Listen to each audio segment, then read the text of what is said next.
क्या आपने कभी गौर किया है, जैसे ही आप नहाने जाते हैं अचानक पेशाब का दबाव बढ़ जाता है। कभी ऐसा लगता है कि अभी तक कुछ नहीं था, लेकिन जैसे ही पानी शरीर को छूता है पेशाब की इच्छा जाग जाती है।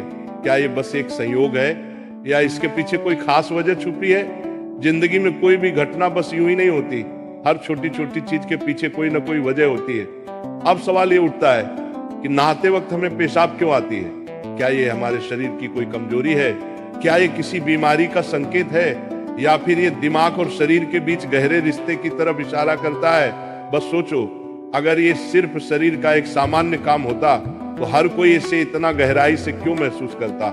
नहाना सिर्फ साफ सफाई का मामला नहीं है। नहाना एक ऐसा प्रक्रिया है जिसमें शरीर, दिमाग और आपकी पूरी चेतना जुड़ी होती है। पानी, जिसे सबसे पवित्र तत्व माना जाता है, सिर्फ आपके शरीर को नहीं धोता बल्कि आपके अंदर जमा थकान, तनाव और दबाव को भी धो देता है। और जैसे जैसे शरीर हल्का हो जाता है उसका दबाव पेशाब के रूप में बाहर निकलता है।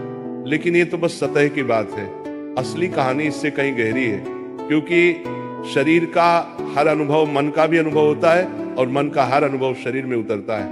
तो जब आप नहाते हैं ये सिर्फ एक जैविक प्रक्रिया नहीं है, ये आपके मन और शरीर के बीच एक बातचीत है। अब सोचो, जब पानी तुम्हारे शरीर को छूता है तो क्या होता है? तुम्हारी त्वचा के हर रोम क्षेत्र में हलचल मच जाती है, तंत्रिका तंत्र सक्रिय हो जाता है। ठंडक या गर्म पानी का एहसास दिमाग को ये बताता है कि शरीर को कुछ छोड़ने की जरूरत है और उसका पहला तरीका पेशाब करना होता है। लेकिन ये पूरी सच्चाई नहीं है, क्योंकि अगर ये सिर्फ ठंडे पानी का असर होता तो फिर जब हम गर्म पानी से नहाते हैं तो ये क्यों होता? अगर ये सिर्फ मूत्राशय की वजह से होता तो नहाने से पहले ये क्यों नहीं होता और पानी गिरते ही अचानक क्यों होता है? यही वो राज्य है जो लोगों को हैरान कर देता है। जैसे ही आप नहाना शुरू करते हैं शरीर आराम की स्थिति में चला जाता है, और जैसे ही शरीर आराम करता है सबसे पहले वो दबाव को रिलीज कर देता है। ये दबाव कभी पेशाब के रूप में दिखता है, कभी गहरी सांसों में और कभी थकान के एहसास में। इंसान तब तक दबाव में रहता है जब तक वो खुद को छोड़ना नहीं सीखता। नहाना, पानी में डूबना, ये सब काम इसलिए अच्छे लगते हैं क्योंकि ये आपके अंदर के बोझ को हटा देते हैं। बस याद करो कि कभी गर्मी में जब तुम ठंडे पानी से नहाने बैठते हो तो पहला छींटा ही पूरा शरीर एक झटका महसूस करता है। उस झटके में शरीर कुछ देर के लिए नियंत्रण खो बैठता है और नियंत्रण खोने से इच्छा पैदा होती है। अब आप सोचेंगे कि क्या ये हर किसी के साथ होता है?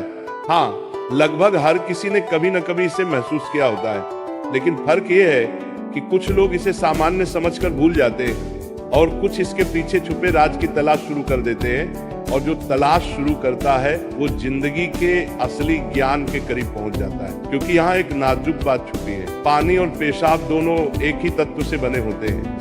जब पानी बाहर से शरीर को छूता है तो शरीर के अंदर पानी का तत्व भी प्रतिक्रिया करता है। यही प्रकृति का संतुलन है, ये एक अनुनाद है। शरीर और प्रकृति के बीच रिश्ता आईने जैसा होता है, जो कुछ बाहर होता है वो अंदर भी परिलक्षित होता है। तो जब बाहर का पानी तुम्हारे शरीर से मिलता है तो अंदर का पानी यानी पेशाब भी बाहर आने को बेचैन हो जाता है। लेकिन अब सवाल उठता है, क्या ये सिर्फ पानी और मूत्राशय की बात है या इसके पीछे कुछ और भी है? क्या ये किसी कमजोरी का संकेत है?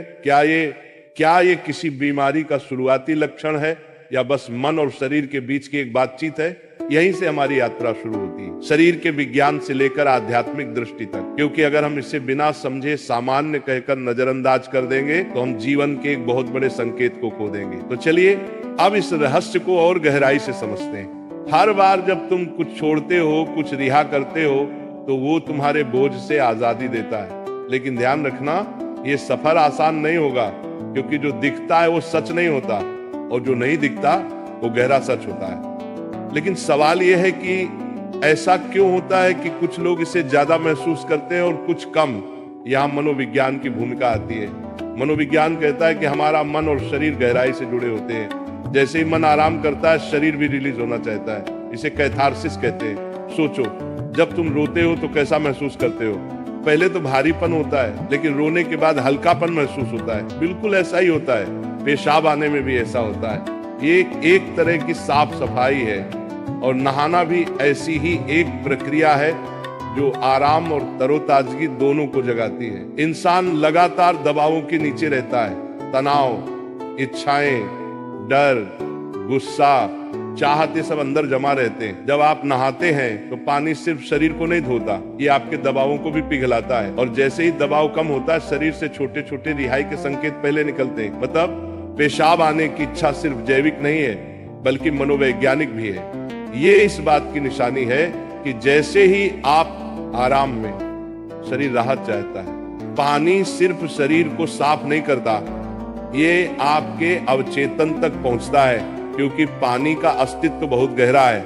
आप माँ के गर्भ में पानी से घिरे हुए पैदा हुए थे। आपके पहले अनुभव पानी से जुड़े होते हैं, इसलिए जब भी पानी आपको छूता है, आपका अवचेतन सक्रिय हो जाता है। इसीलिए नहाना इतना सुखद लगता है। इसीलिए पानी में डूबना, किसी झील या समुद्र के किनारे बैठना इतना आरामदायक होता है। और इसीलिए जब भी शरीर पानी से टच करता है तो वह तुरंत राहत चाहता है, क्योंकि ये उसकी सबसे पहली अनुभूति होती है। हर बार जब पानी तुम्हें छूता है तो गर्भाशय का अनुभव वापस आ जाता है। गर्भ में तुम पूरी तरह आराम में थे, कोई तनाव नहीं, कोई दबाव नहीं। पानी का माहौल और राहत पाने का एहसास ही वजह है कि नहाते वक्त पेशाब आना स्वाभाविक होता है। लेकिन अब एक सवाल बचता है, क्या नहाते वक्त पेशाब आने की इच्छा सिर्फ एक सामान्य रिफ्लेक्स है, या ये किसी बीमारी का संकेत भी हो सकता है? विज्ञान मानता है कि अगर ये बहुत बार होता है, बहुत ज्यादा तलब होती है, आप इसे कंट्रोल नहीं कर पाते, तो ये ओवर एक्टिव ब्लैडर या किसी और मेडिकल कंडीशन का संकेत हो सकता है। लेकिन अगर ये कभी कभार होता है तो ये बिल्कुल नेचुरल है, बिल्कुल सामान्य है। अब सोचो, क्या आपने कभी ध्यान दिया कि ये तलब तभी बढ़ती है जब पानी डाला जाता है? मतलब यहाँ ट्रिगर पानी है, और पानी सिर्फ शरीर को नहीं छूता, बल्कि दिमाग और सबकॉन्शियस को भी। तो असली सवाल ये है कि क्या आप इसे बस एक प्रॉब्लम मानकर नजरअंदाज कर देंगे, या इसे एक संकेत के रूप में लेंगे कि दोनों शरीर और मन को आराम चाहिए, हल्कापन चाहिए, आजादी चाहिए। हर तरह की रिहाई सिर्फ जैविक नहीं होती, ये आध्यात्मिक भी होती है। आपको छोटे छोटे रिहाई के मौके दिए गए हैं ताकि आप एक बड़े रिहाई की तरफ बढ़ सकें। पेशाब, आंसू, हंसी, ये छोटे रिहाई के तरीके हैं, लेकिन ध्यान सबसे बड़ी रिहाई है। मतलब अगर आप समझ पाओ कि इच्छा क्यों आती है, तो ये सिर्फ एक शारीरिक अनुभव नहीं रहेगी, बल्कि ध्यान की तरफ एक कदम बनेगी। चलो